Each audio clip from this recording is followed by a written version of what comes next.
Hello दोस्तों, सभी को राधे राधे, जय श्री कृष्ण, हर हर महादेव। क्लास में आप सभी का स्वागत है। अगर आप चैनल पर नए आए हैं तो चैनल को सब्सक्राइब जरूर कीजिए, अपने दोस्तों तक शेयर कीजिए। चलते हैं सीधे क्लास की और आज हम पढ़ेंगे राजपूत काल को के अनुसार क्या हुआ।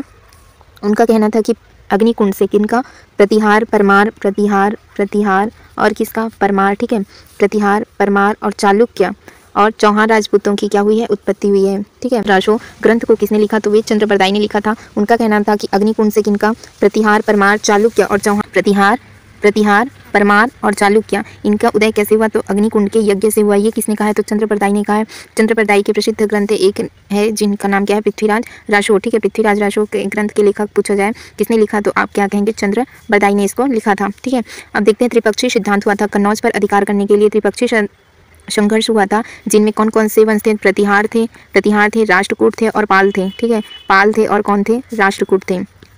राष्ट्रकूट, इनमें क्या चल रहा था, राष्ट्रकूट इनमें क्या चल रहा था, संघर्ष चल रहा था, है ना। इन तीनों पक्षों में क्या चल रहा था, संघर्ष चल रहा था। किनके लिए, तो कन्नौज पर अधिकार करने के लिए। प्रतिहार, पाल और राष्ट्रकूट में क्या चल रहा था, संघर्ष चल रहा था। 8वीं से 10वीं शताब्दी में निरंतर संघर्ष हुआ, जिसे किस नाम से जाना जाता है, त्रिराष्ट्रीय संघ के नाम से जाना जाता है। त्रिराष्ट्रीय संघ किन किन राजवंशों के बीच हुआ, ये पूछा जाता है। प्रतिहार, राष्ट्रकूट और पाल वंश के बीच, ठीक है। कौन कौन से ये तीन राजवंश थे, तो प्रतिहार थे, राष्ट्रकूट थे और पाल। ये तीनों राजवंशों के मध्य क्या हुआ था, आपसी संघर्ष हो रहा था। क्या हो रहा था, आपसी संघर्ष। किनको लेकर, तो कन्नौज पर अधिकार करने को लेकर इन पर आपसी संघर्ष चल रहा था। फिर थे गोपाल, ठीक है। इनके संस्थापक कौन थे, गोपाल थे। गोपाल ने क्या किया था, पाल वंश की स्थापना की थी। पाल वंश के संस्थापक पूछा जाए, आप क्या कहेंगे, गोपाल। इनकी आरंभिक राजधानी पूछा जाएगा, तो इनकी आरंभिक राजधानी थी पाटलिपुत्र, ठीक है। पाटलिपुत्र को इसने क्या बनाई थी, पहली राजधानी बनाई थी, किसने, पाल वंश ने। ये कहाँ थे, तो बंगाल के थे, ठीक है। क्या थी, पाटलिपुत्र थी।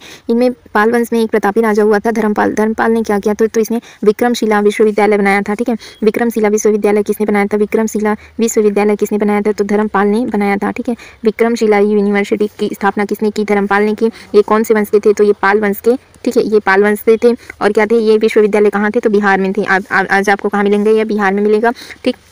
और सोनपुर बिहार की स्थापना किसने की थी, धर्मपाल ने की थी। इनके बाद आते हैं एक देवपाल। देवपाल को क्या माना जाता है, तो दूसरा बौद्ध संस्थापक माना जाता है। दूसरा बौद्ध संस्थापक किसे माना जाता है, तो दूसरा बौद्ध संस्थापक किसे माना जाता है, देवपाल को माना जाता है। किसे माना जाता है, देवपाल को दूसरा बौद्ध संस्थापक माना जाता है, ठीक है। और विक्रमशिला यूनिवर्सिटी की स्थापना किसने की, तो ये विक्रमशिला यूनिवर्सिटी की स्थापना धर्मपाल ने की। ये क्वेश्चन कई बार कई एग्जामों में पूछा गया है, ठीक। आप इसका विशेष ध्यान रखेंगे। विक्रमशिला यूनिवर्सिटी की स्थापना किसने की, धर्मपाल ने की। बौद्ध धर्म का दूसरा संस्थापक किसे माना जाता है, तो ये देवपाल को माना जाता है। पाल वंश के संस्थापक पूछा जाए, तो पाल वंश के संस्थापक कौन है, गोपाल, ठीक है। पाल के आगे आपको क्या लगा देना है, गो लगा देना है, ठीक है। फिर गो से क्या बन जाएगा, गोपाल। पाल वंश के संस्थापक कौन है, गोपाल है।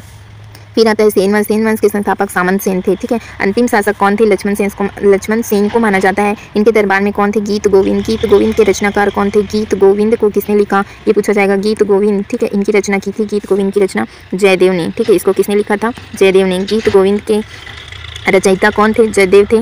बाद में क्या हुआ था, बंगाल में बख्तियार खिलजी ने इन पर अधिकार कर लिया था, ठीक है। बंगाल पर अधिकार किसने कर लिया था, बख्तियार खिलजी ने अधिकार कर लिया। सेन वंश के संस्थापक कौन थे, सामंत सेन थे, ठीक है। सेन वंश के संस्थापक कौन थे, सामंत सेन थे। फिर बंगाल पर किसने अधिकार कर लिया, तो बख्तियार खिलजी ने उस पर अधिकार कर लिया, किस पर, बंगाल पर। फिर नीचे चलते हैं, कन्नौज और के गुर्जर प्रतिहार वंश के संस्थापक कौन थे, कन्नौज के गुर्जर प्रतिहार वंश के संस्थापक हरिश्चंद्र थे। कौन थे, हरिश्चंद्र। और सर्वाधिक प्रतापी शासक कौन थे, तो भोज थे, ठीक है। बिहार वंश के संस्थापक कौन है, तो ये हरिश्चंद्र हैं, ठीक। फिर आता है हमारा राष्ट्रकूट। राष्ट्रकूट वंश की स्थापना की थी 757 ईसा पूर्व में, ठीक है। इसने क्या किया था, दांती दुर्ग ने राष्ट्रकूट वंश की स्थापना की थी। राजधानी किसे बनाई थी, मलखेड़ को, ठीक है। इसे और किस नाम से जाना जाता है, मान्यखेड़, जो आपको कहाँ मिलेगा, आज महाराष्ट्र में, ठीक है। ये आपको कहाँ मिलेगा, महाराष्ट्र में मान्यखेड़ मिलेगा। मान्यखेड़ को इसने क्या किया था, राजधानी बनाया था। इस वंश के जो कृष्ण प्रथम है, इन्होंने क्या किया था, एलोरा के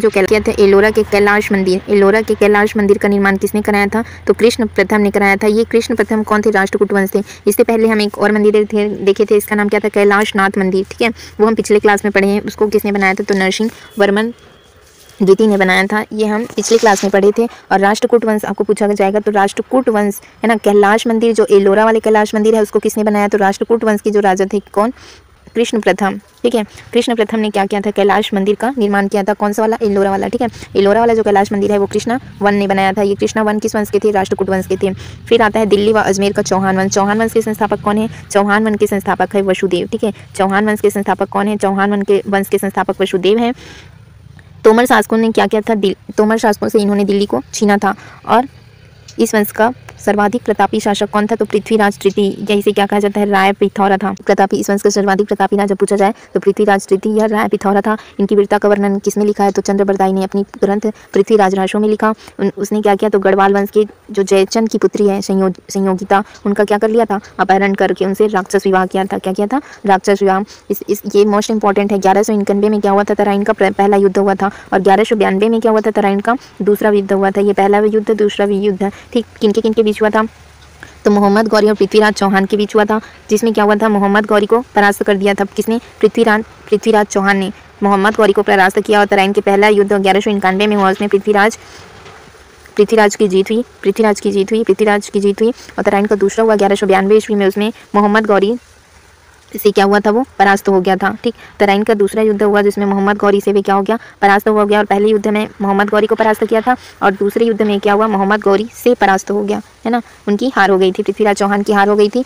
और दूसरे तराइन का जो दूसरा युद्ध हुआ था उसमें 1192 ईस्वी में जो तराइन का दूसरा युद्ध हुआ था उसमें पृथ्वीराज क्या हो गया था? पृथ्वीराज चौहान परास्त हो गया था, मोहम्मद गौरी जीत गया था। और पहला युद्ध 1191 में हुआ था, उसमें क्या हुआ था? पृथ्वीराज चौहान ने मोहम्मद गौरी को परास्त कर दिया था।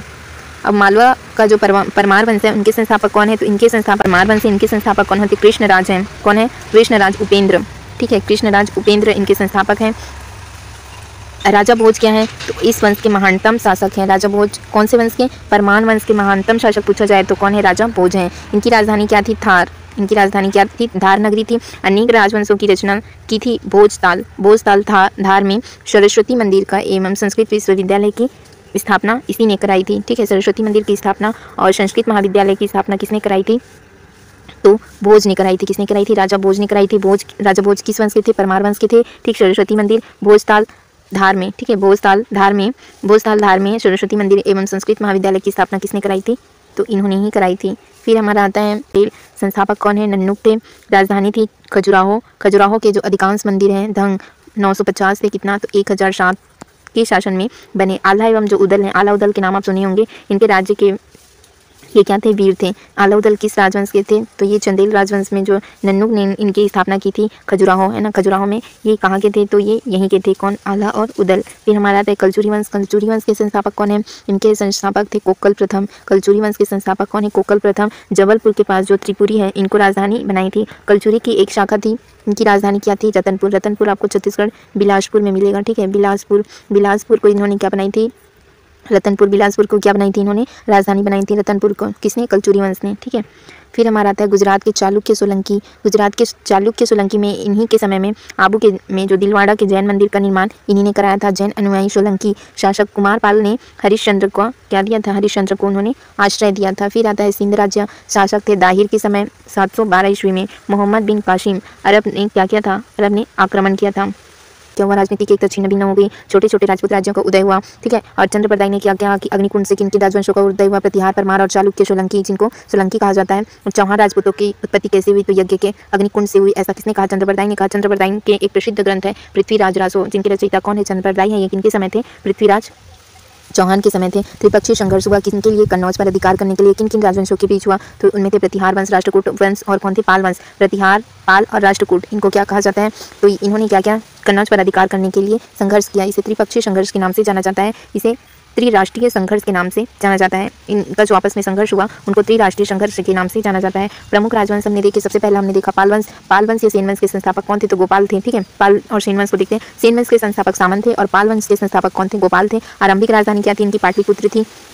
पाल वंश के जो सबसे प्रतापी राजा था वो कौन था? धर्मपाल था। धर्मपाल ने क्या बनाया था? तो विक्रमशिला यूनिवर्सिटी, विक्रमशिला विश्वविद्यालय की स्थापना किसने की थी? धर्मपाल ने कराई थी। सोनपुर बिहार की भी क्या की थी? इन्होंने स्थापना की थी। फिर आता है हमारा देवपाल, इनका दूसरा प्रतापी राजा जो क्या था? बौद्ध धर्म का जो दूसरा संस्थापक किसे कहा जाता है? बौद्ध धर्म का दूसरा संस्थापक माना जाता है देवपाल को। पाल शासकों ने क्या किया था? तिब्बत से भी सांस्कृतिक संबंध थे इनके। तिब्बत से क्या थे? सांस्कृतिक संबंध थे। फिर हमने देखा सेन वंश के संस्थापक कौन थे? तो सामंत सेन थे। और पाल वंश के संस्थापक कौन थे? तो गोपाल थे। अंतिम शासक कौन था?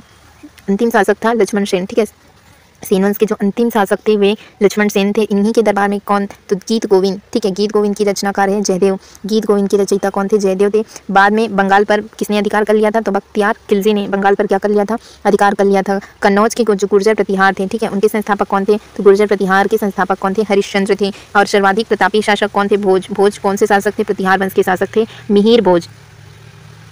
आदि वराह हुआ है ना। इसी के समय प्रतिहार वंश में मिहिर भोज और आदिवरा हुए। राष्ट्रकूट वंश को देखिए, राष्ट्रकूट वंश के संस्थापक कौन थे? तो दंती दुर्ग थे। दंती दुर्ग ने क्या किया था? राष्ट्रकूट वंश की स्थापना की थी। राजधानी किसी बनाई थी? मलखेड़ या मान या खेड़ के नाम से भी जाना जाता है, जिसे वो कहाँ आपको मिलेंगे? महाराष्ट्र में भी मिलेंगे। इस वंश में जो कृष्ण प्रथम है उन्होंने क्या किया था? तो एलोरा के जो कैलाश मंदिर का निर्माण किसने कराया था? कृष्ण वन ने कराया था। अमोघ वर्ष ने एक कन्नड़ ग्रंथ जिसे कवि राजमार्ग की रचना की थी। ठीक है, कवि राजमार्ग की रचना किसने की थी? अमोघ वर्ष ने की थी। एक कौन से वंश के संस्थापक, कौन से वंश के शासक थे? राष्ट्रकूट वंश के शासक थे। फिर हमने देखा दिल्ली व अजमेर का चौहान वंश। ठीक है, संस्थापक कौन थे चौहान वंश के? तो वसुदेव थे। तोमर शासकों ने इसे क्या किया था? इन्होंने दिल्ली को छीन लिया था। ठीक है, सबसे दिल्ली पर सबसे पहले किनका शासन था? तोमर वंश का था। ठीक है, तोमर लोगों का शासन था। तो तोमर लोगों से अपनी शासन किसने छीन लिया था? तो चौहान वंश ने क्या किया था? तोमर शासकों से दिल्ली को छीन लिया था। इस वंश का सबसे प्रतापी शासक कौन था? पृथ्वीराज तृतीय था, या कौन था? राय पिथौरा था। ठीक है, उसकी वीरता का वर्णन आपको कहाँ मिलेगा? उनके कवि थे जो कौन? चंद्रबरदाई। उसने अपनी ग्रंथ पृथ्वीराज राशों में लिखा। गढ़वाल वंश के जयचंद्र की पुत्री थी जो संयोगिता, उनका क्या कर लिया था? अपहरण करके उनसे राक्षस विवाह किया था। 1191 में क्या हुआ था? 1191 में क्या हुआ था? तो तराइन का पहला युद्ध हुआ था और 1192 में तराइन का दूसरा हुआ था। पृथ्वीराज चौहान और किनके बीच हुआ था? मोहम्मद गौरी के बीच हुआ था।